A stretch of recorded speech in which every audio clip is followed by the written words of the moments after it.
Hello बच्चों, देखिए आप सभी का अपना प्यारा सा YouTube channel toppers classes SSS में फिर से एक बार पुनः स्वागत है। अभी हम लोग क्लास 11th इकोनॉमिक्स में मोस्ट वेरी इंपॉर्टेंट ऑब्जेक्टिव यानी एमसीक्यू क्वेश्चन आंसर को पढ़ेंगे, जो आपके class 11 economics JAC board exam 2025 के लिए वरदान साबित होगी। तो चलिए वीडियो को शुरू करते हैं। और अभी हम लोग क्लास 11 अर्थशास्त्र में भारत का विदेशी व्यापार यानी अंतर्राष्ट्रीय व्यापार, भारत में विदेशी व्यापार से संबंधित ऑब्जेक्टिव एमसीक्यू क्वेश्चन आंसर को पढ़ेंगे। देखिए सवाल नंबर 1 से क्वेश्चन नंबर 1 है।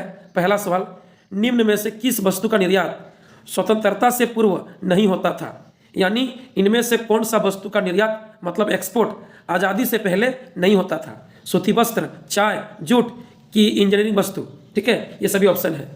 याद रखिएगा, आपको याद भी होगा कि आज़ादी के पहले भारत देश से विदेशों में सूती वस्त्र, चाय, जूट यानी पटसन इत्यादि का निर्यात मतलब एक्सपोर्ट बहुत ज़्यादा होता था।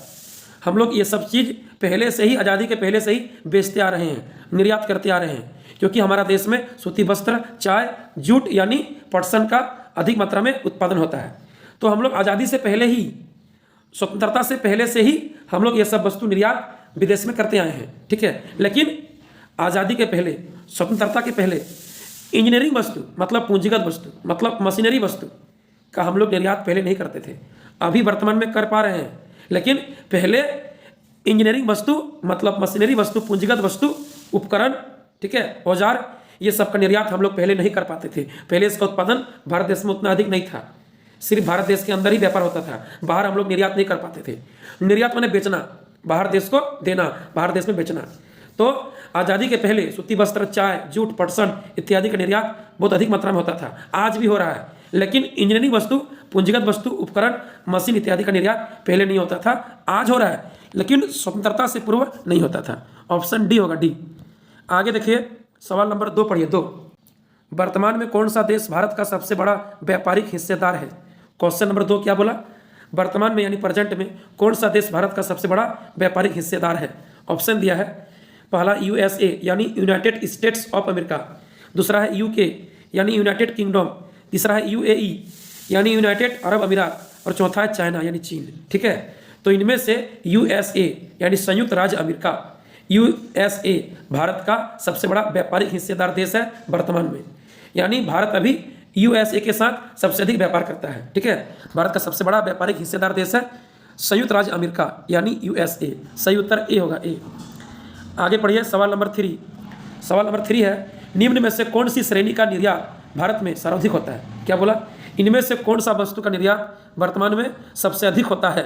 यानी इनमें से कौन सा वस्तु अभी हम लोग भारत देश से विदेशों में अधिक बेचते हैं, अधिक विदेशों को देते हैं, बेचते हैं। देखिए ऑप्शन है, हीरे जवाहरात, कृषि उत्पाद, सिले सिलाई कपड़े, कॉफ़ी। तो इसका सही उत्तर होगा ऑप्शन ए, हीरे जवाहरात। याद रखिएगा कि अभी हम लोग हीरे जवाहरात यानी आभूषण, सोना चांदी, हीरा इत्यादि विदेशों में अधिक निर्यात करते हैं, अधिक बेचते हैं। ठीक है, आंसर ए होगा। आगे पढ़िए सवाल नंबर 4, किसी देश के निर्यात एवं आयात में अंतर को क्या कहते हैं? देखिए, कोई देश विदेश के साथ कितना वस्तु बेचा माने कितना निर्यात किया, और विदेश से कितना वस्तु खरीदा यानी माने कितना आयात किया, तो निर्यात और आयात के अंतर को कहते हैं व्यापार शेष या व्यापार संतुलन। ठीक है, एक देश विदेश के साथ कितना वस्तु बेचा, कितना वस्तु खरीदा, यानी कितना निर्यात किया, कितना आयात किया, उसका शेषफल को, अंतर को बोलेंगे व्यापार संतुलन यानी व्यापार शेष। तो याद रखिएगा, किसी देश के निर्यात एवं आयात में अंतर को, शेष को व्यापार शेष या व्यापार संतुलन कहते हैं। आगे पढ़िए सवाल नंबर 5, विश्व निर्यात में भारत का हिस्सा कितना है? क्या बोला? विश्व निर्यात में अलग अलग देश विदेशों में निर्यात करता है, वस्तु बेचता है, तो विश्व निर्यात में भारत का हिस्सा कितना है? 1.7%। ठीक है, 1.7%। ऑप्शन सी होगा, सी, 1.7%। आगे देखिए सवाल नंबर 6, विश्व आयात में भारत का हिस्सा कितना है? विश्व के आयात में भारत का हिस्सा है 2.5%, मतलब 2% से अधिक। याद रखिएगा, 2.5% यानी 2% से अधिक। सही उत्तर डी होगा, डी। आगे पढ़िए सवाल नंबर 7 को पढ़िए। विश्व बैंक को अन्य किस नाम से जाना जाता है? विश्व बैंक यानी वर्ल्ड बैंक, वर्ल्ड बैंक को हम लोग कहते हैं IBRD। याद रखिएगा, विश्व बैंक यानी वर्ल्ड बैंक का दूसरा नाम है IBRD। ऑप्शन डी होगा, डी, IBRD। IBRD का फुल फॉर्म क्या होता है? देखिए नीचे लिखा हुआ है, international bank for reconstruction and development. क्या बोला? आई से इंटरनेशनल, बी से बैंक फॉर, आर से रिकंस्ट्रक्शन और डी से डेवलपमेंट, यानी international bank for reconstruction and development. Hindi में हो जाएगा अंतर्राष्ट्रीय पुनः निर्माण एवं विकास बैंक। याद रखिएगा, विश्व बैंक वर्ल्ड बैंक का दूसरा नाम है IBRD, अंतर्राष्ट्रीय पुनः निर्माण एवं विकास बैंक। इसकी स्थापना साल 1944 में हुई थी। कब हुआ था? साल 1944 में। इसका मुख्यालय कहाँ है? हेडक्वार्टर कहाँ है? अमेरिका की राजधानी वाशिंगटन DC। याद रखिएगा, अमेरिका की राजधानी वाशिंगटन DC में IBRD विश्व बैंक वर्ल्ड बैंक का मुख्यालय है, जिसका स्थापना जुलाई 1944 में हुआ था। ठीक है, आगे पढ़िए। आगे है सवाल नंबर 8 पढ़िए। किसी देश द्वारा अन्य देशों को अपनी वस्तुओं और सेवाओं का निर्यात आयात करना क्या कहलाता है? अंतर्राष्ट्रीय व्यापार। याद रखिएगा, किसी देश द्वारा अन्य देशों को अपनी वस्तुओं और सेवाओं का निर्यात आयात करना, खरीद बिक्री करना कहलाता है अंतर्राष्ट्रीय व्यापार। ठीक है, इंटरनेशनल बिजनेस। आगे पढ़िए सवाल नंबर 9। भारत में निर्यात आयात अनुपात लगभग कितना है? ठीक है, भारत में निर्यात आयात अनुपात लगभग कितना है? तो ये आंसर होगा 67%। देखिए, निर्यात है 1.7%, आयात है 2.5%, उसको भाग दे दीजिएगा तो आ जाएगा आपका 6.7%। ठीक है, परसेंट में हो जाएगा 6.7%। 9 का सही उत्तर सी होगा, 67%। निर्यात आयात अनुपात है भारत का 67%। आगे पढ़िए सवाल नंबर 10। क्वेश्चन नंबर 10 है, विश्व व्यापार संगठन WTO का गठन कब हुआ? क्या बोला?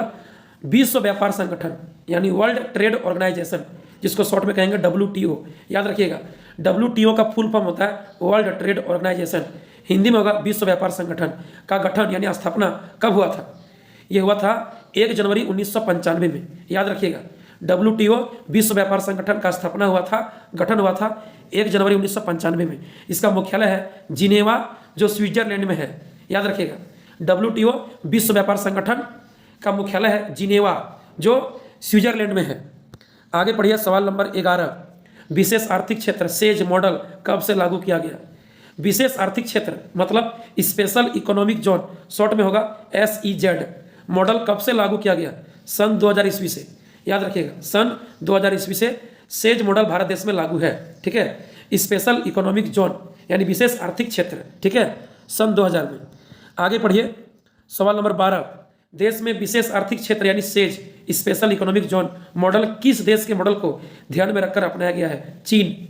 जिस तरह चीन में विकास हो रहा है, कृषि विकास, औद्योगिक विकास, उस तरह भारत देश का सरकार भी, हमारा भारत देश में पहले कृषि विकास को बढ़ावा दे रहा है, औद्योगिक विकास को बढ़ावा दे रहा है, कंपनी को बढ़ावा दे रहा है, उसके बाद सेवा क्षेत्र को बढ़ावा दे रहा है। ठीक है, जिस तरह चीन में विशेष आर्थिक क्षेत्र मॉडल है, special economic zone says model है, उसी तरह भारत देश भी अपना रहा है। ठीक है, यानी विशेष आर्थिक क्षेत्र मॉडल चीन देश को देख करके अपनाया गया है भारत देश में। ठीक है, आंसर होगा चीन। आगे पढ़िए सवाल नंबर 13। सवाल नंबर 13 है 13। प्रति व्यक्ति आय क्या है? क्या बोला? प्रति व्यक्ति आय यानी पर कैपिटा इनकम किसको बोलेंगे? प्रति व्यक्ति आय क्या है? आंसर होगा देश की राष्ट्रीय आय को कुल जनसंख्या से जब भाग देते हैं तो प्रति व्यक्ति आय प्राप्त होता है। क्या समझे? प्रति व्यक्ति आय मैंने क्या? व्यक्तिगत आय, एक व्यक्ति का आय किससे निकलेगा? देश का कुल राष्ट्रीय आय को देश का कुल जनसंख्या से भाग देंगे, तो जब देश की राष्ट्रीय आय को कुल जनसंख्या से भाग देते हैं तो भाग देने पर प्रति व्यक्ति आय प्राप्त होता है। यानी प्रति व्यक्ति आय बराबर होता है राष्ट्रीय आय भागा कुल जनसंख्या। प्रति व्यक्ति आय इक्वल टू क्या होगा? राष्ट्रीय आय अनुपात कुल जनसंख्या। आगे देखिए सवाल नंबर 14। सवाल नंबर 14 है 14। देश में फेरा FERA फेरा कब लागू हुआ? आंसर होगा 1 जनवरी 1974 को। ठीक है, देश में फेरा FERA कब लागू हुआ था? 1 जनवरी 1974 को। अब बोलेगा फेरा है क्या? FERA का फुल फॉर्म क्या होता है? समझिए, देखिए फेरा किसको बोलते हैं? FERA फेरा का फुल फॉर्म होता है फॉरेन एक्सचेंज रेगुलेशन एक्ट। 1973 में पारित हुआ था। पारित कब हुआ था? 1973 में। ठीक है, और शुरू कब हुआ? लागू कब हुआ? 1 जनवरी 1974 में। ठीक, देखिए आगे देखिए, इसका हिंदी होता है विदेशी मुद्रा विनिमय अधिनियम। यानी एक देश जब विश्व के दूसरे देशों के साथ यानी विदेशों के साथ अपनी अपनी राष्ट्रीय मुद्राओं का लेन देन करता है तो उसका एक अपना नियम कानून होता है, अपना नीति होता है। ठीक है, अपना रेगुलेशन होता है, अपना कानून होता है। उसी कानून रेगुलेशन के अंदर विदेशी मुद्रा का विनिमय लेन देन होता है। उसी को बोलते हैं फेरा, फॉरेन एक्सचेंज रेगुलेशन एक्ट, जो 1973 में पारित हुआ और 1 जनवरी 1974 में लागू हुआ था, शुरू हुआ था। ठीक है, फेरा। आगे देखिए, इसको हिंदी में कहेंगे विदेशी मुद्रा विनिमय अधिनियम। ठीक है, आगे पढ़िएगा सवाल नंबर 15। 15 नंबर सवाल है, फेरा FERA के स्थान पर फेमा FEMA कब लागू हुआ? यानी फेरा को हटा करके फेरा के स्थान पर लागू हुआ था फेमा FEMA, फेमा लागू हुआ था 1 जून 2000 को। कब लागू हुआ था? 1 जून 2000 को। अब ये क्या है?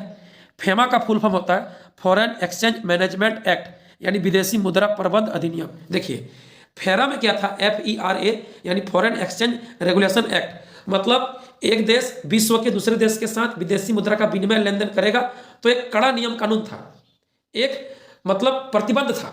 ठीक है, रोक टोक था, एक कड़ा नियम कानून था, नीति था, रेगुलेशन था, उसी के अंदर करना पड़ेगा।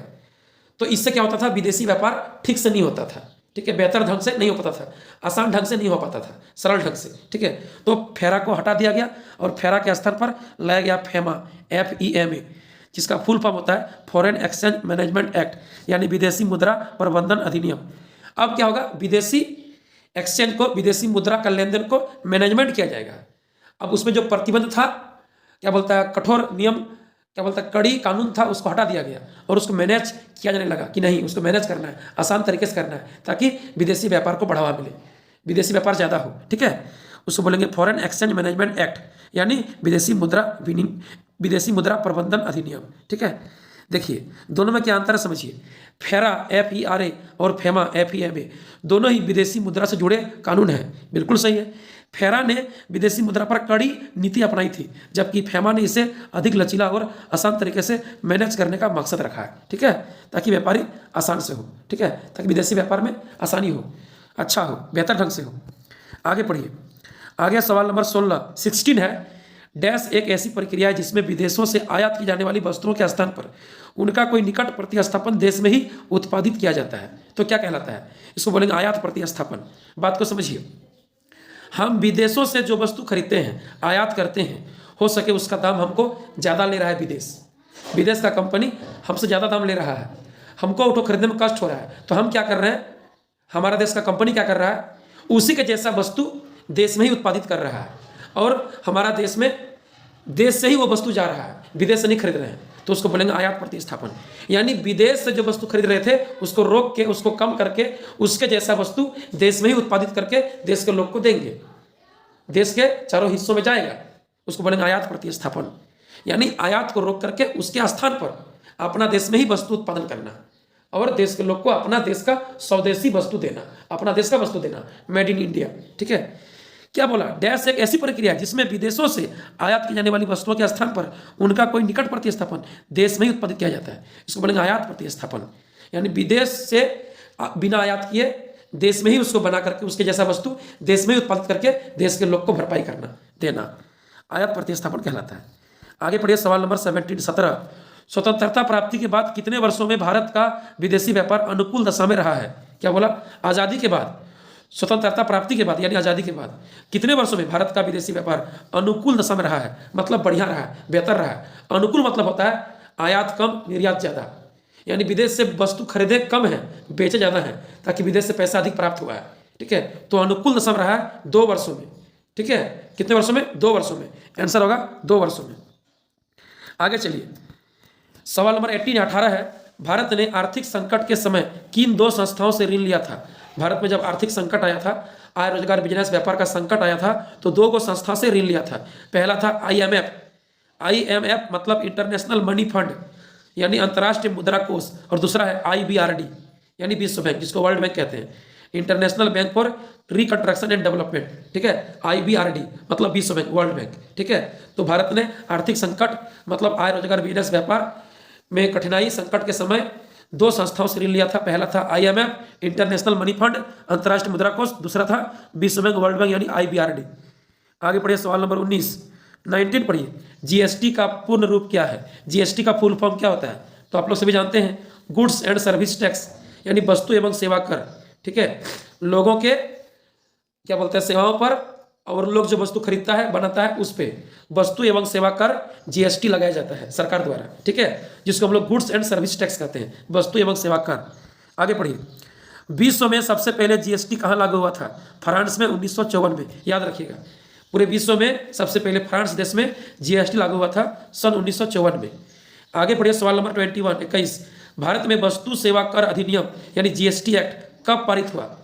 यानी भारत में भी जीएसटी लगेगा, इसका अधिनियम एक्ट जीएसटी एक्ट अधिनियम पारित हुआ था 2016 में। ठीक है, भारत में जीएसटी एक्ट वस्तु सेवा कर अधिनियम पारित हुआ था कि अब जीएसटी लगेगा 2016 में। ठीक है, आगे पढ़िए 22 नंबर क्वेश्चन, पूरे भारत में जीएसटी कब लागू हुआ?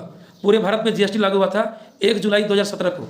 ठीक है, याद रखिएगा, पूरे भारत में जीएसटी 1 जुलाई 2017 को लागू हुआ था। सबसे पहले असम राज्य में लागू हुआ था 2016 में। ठीक है, और पूरे भारत में लागू हुआ था 1 जुलाई 2017 को जीएसटी, यानी गुड्स एंड सर्विस टैक्स, वस्तु सेवा कर। आगे पढ़िए सवाल नंबर 23। वस्तु एवं सेवा कर जीएसटी किसका उदाहरण है? तो जीएसटी एक अप्रत्यक्ष कर है, मतलब इनडायरेक्ट टैक्स है, यानी ये जिस पे लगता है वही चुकाएगा, कोई गारंटी नहीं है, वो दूसरे पे टाल सकता है। हम कोई वस्तु खरीदे तो वस्तु पे टैक्स लगा, यदि उस वस्तु को हम यूज करेंगे तो हम टैक्स देंगे, लेकिन यदि उस वस्तु को हम यूज नहीं किए दूसरों को बेच देंगे तो फिर वो टैक्स देगा। यानी टैक्स लगा हम पे, लेकिन जब हम वस्तु को बेच देंगे तो टैक्स पे और चुकाएगा। मतलब वह टैक्स जो जिस पे लगता है वह न चुका करके दूसरे पे टाल देता है, दूसरे पे टाल सकता है, ढकेल सकता है, उसको बोलेंगे अप्रत्यक्ष कर। अब उसका टैक्स दूसरा कोई देगा, उसको बोलेंगे इनडायरेक्ट टैक्स यानी अप्रत्यक्ष कर। जैसे सरकार टैक्स लगाता है कंपनी पे, कंपनी लगाता है दुकानदार पे, दुकानदार लगाता है कस्टमर पे। ठीक है, यानी टैक्स लगाया सरकार कंपनी पे, लेकिन कंपनी ले लिया दुकानदार से, दुकानदार ले लिया कस्टमर से। ठीक है, हम ले लिए तुमसे, इस तरह से इसको बोलेंगे अप्रत्यक्ष कर, इनडायरेक्ट टैक्स। मतलब सरकार को टैक्स डायरेक्ट नहीं दिया जाता है, दिया जाता है इनडायरेक्ट रूप से, दूसरों से लेके। ठीक है, आगे पढ़िए 24 व्यक्तियों की आय एवं संपत्ति पर लगाया गया कर क्या कहलाता है? इसको बोलेंगे प्रत्यक्ष कर, डायरेक्ट टैक्स। बोलिए, आपका आय पे यानी इनकम पे, आप जो डेली मंथली कमाते हैं, आपका संपत्ति पे, धन दौलत गाड़ी घोड़ा जमीन जगह, इस पे टैक्स लग जाएगा, तो कौन देगा? आप किसी पे टाल सकते हैं? नहीं टाल सकते हैं। आप दूसरों पे टाल नहीं सकते, दूसरों पे ट्रांसफर नहीं कर सकते हैं, आप ही को देना पड़ेगा। इसको बोलेंगे डायरेक्ट टैक्स, इसको बोलेंगे प्रत्यक्ष कर। वह टैक्स जो जिस पे लगता है वही चुकाता है। जैसे आय कर, आपका इनकम पे टैक्स लग गया। जैसे संपत्ति कर, आपका गाड़ी घोड़ा धन दौलत जगह जमीन पे टैक्स लग गया, तो आप ही को देना पड़ेगा। इसको बोलेंगे प्रत्यक्ष कर, डायरेक्ट टैक्स। आगे पढ़िए 25 पढ़िए 25। सार्क क्या है? क्या बोला? सार्क क्या है, इसकी स्थापना कब हुई? सार्क SAARC, सार्क क्या है? सार्क का फुल फॉर्म होता है south Asian association for regional corporation. क्या बोला? South Asian association for regional corporation. Hindi में होगा दक्षिण एशियाई क्षेत्रीय सहयोग संगठन, यानी शॉर्ट में होगा सार्क। ठीक है, देखिए ये क्या है, पढ़िए बढ़िया से। दक्षिण एशिया के देशों के बीच आर्थिक सामाजिक और सांस्कृतिक विकास के लिए बना एक संगठन है। इसकी स्थापना 8 दिसंबर 1985 को हुई थी। सार्क का मुख्यालय नेपाल के काठमांडू में है। सार्क में 8 सदस्य देश शामिल हैं, जैसे अफगानिस्तान, बांग्लादेश, भूटान, भारत, मालदीव, नेपाल, पाकिस्तान, श्रीलंका, यानी सब भारत का पड़ोसी देश है। ठीक है, सार्क क्या है देखिए, सार्क एक ना जो एशिया महाद्वीप में दक्षिण की तरफ है, दक्षिण एशियाई क्षेत्रीय सहयोग संगठन है। ठीक है, यह 8 देशों का एक सहयोग समूह संगठन है, जिसको शॉर्ट में सार्क कहते हैं। यह होता क्या है, बोलता है कि दक्षिण एशिया के देशों के बीच आर्थिक माना आय रोजगार, बिजनेस, व्यापार, सामाजिक और सांस्कृतिक विकास के लिए बना एक संगठन है। इसकी स्थापना 8 दिसंबर 1985 को हुई थी। सार्क का मुख्यालय नेपाल का काठमांडू में है। सार्क में 8 सदस्य देश का समूह है, 8 सदस्य देश शामिल है। इसमें अफगानिस्तान, बांग्लादेश, भूटान, भारत, मालदीव, नेपाल, पाकिस्तान, श्रीलंका, जो भारत का पड़ोसी देश है, सब शामिल है। आगे पढ़िए सवाल नंबर 26। अपने देश की मुद्रा का मूल्य विश्व के दूसरे देश की मुद्रा की तुलना में घटाने को क्या कहते हैं? कहते हैं अवमूल्यन। क्या कहते हैं? अवमूल्यन। याद रखिएगा, जब सरकार द्वारा जानबूझकर अपना देश का मुद्रा का मूल्य विश्व के दूसरे देश की मुद्रा के मूल्य की तुलना में घटा दिया जाता है, तो घटाने को कहते हैं अवमूल्यन। यानी मेरा देश का मुद्रा का मूल्य घट गया, उसको बोलेंगे अवमूल्यन। यानी जब अपना देश का मुद्रा का वैल्यू विश्व के दूसरा देश के मुद्रा का मूल्य की तुलना में घट जाता है, कम हो जाता है, घटा दिया जाता है सरकार द्वारा जानबूझ के, उसको बोलेंगे अवमूल्यन। आगे पढ़िए अंतिम क्वेश्चन 27 पढ़िए। गेट की स्थापना कब हुई? गेट मतलब GATT, गेट की स्थापना कब हुई? गेट का फुल फॉर्म होता है general agreement on tariff and trade. क्या बोला? गेट का फुल फॉर्म क्या होता है? GATT, मतलब G से जनरल, A से एग्रीमेंट ऑन, T से टेरिफ्स एंड ट्रेड। हिंदी में होगा टेरिफ और व्यापार का सामान्य समझौता। क्या बोला? टेरिफ और व्यापार का सामान्य समझौता। देखिए क्या होता है, पढ़िए इसको, ये क्या है पढ़िए। यह एक अंतर्राष्ट्रीय समझौता था। इसका मकसद यानी उद्देश्य द्वितीय विश्व युद्ध के बाद आर्थिक सुधार को बढ़ावा देना था। इस समझौते को 1947 में हस्ताक्षरित किया गया था। 1 जनवरी 1948 से ये लागू हुआ। इस समझौते के जरिए अंतर्राष्ट्रीय व्यापार में बाधाओं को कम किया गया। यानी जब प्रथम विश्व युद्ध हुआ, द्वितीय विश्व युद्ध हुआ, तो एक देश अपना दुश्मन देश के साथ लड़ाई करने लगा।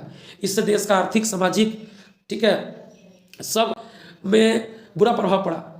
देश का आय, रोजगार, व्यापार दूसरे देश के साथ खराब हो गया, ठीक है, संबंध गलत हो गया। तो इसको दूर करने के लिए, बाधा को कम करने के लिए, विदेशी व्यापार, अंतर्राष्ट्रीय व्यापार को बढ़ावा देने के लिए, ठीक है, बढ़ावा देने के लिए लाया गया था गेट, ठीक है, गेट समझौता किया गया। General agreement on tariffs and trades, tariff और व्यापार का सामान्य समझौता कि नहीं, युद्ध को खत्म करो, टेंशन को दूर करो, जो भी दिक्कत है, परेशानी को खत्म करो और व्यापार को बढ़ावा दो, अंतर्राष्ट्रीय व्यापार बढ़ाओ, ठीक है, विदेशी व्यापार को बढ़ावा दो, ताकि इससे सब देश को फायदा होगा, ठीक है। तो ये एक अंतर्राष्ट्रीय समझौता था विभिन्न देशों के बीच। इसका मकसद था कि द्वितीय विश्व युद्ध के बाद आर्थिक सुधार को बढ़ावा देना है, विदेशी व्यापार बढ़ाना है, सब देश को मजबूत करना है। इस समझौते को 1947 में साइन किया गया था, हस्ताक्षर किया गया था। 1 जनवरी 1948 से यह लागू हुआ। इस समझौते के जरिए अंतर्राष्ट्रीय व्यापार में बाधाओं को कम किया गया कि जो एक देश दूसरा देश के साथ जितना भी टेंशन है, दिक्कत है, परेशानी है, ठीक है, जो भी क्या बोलता है दिक्कत है, उसको दूर करो, उसको हटाओ, बाधा खत्म करो, झगड़ा दूर करो, युद्ध खत्म करो और विदेशी व्यापार को बढ़ावा दो, अंतर्राष्ट्रीय व्यापार को बढ़ावा दो, ताकि इससे सब देश को फायदा होगा, सब देश विकास करेगा, ठीक है।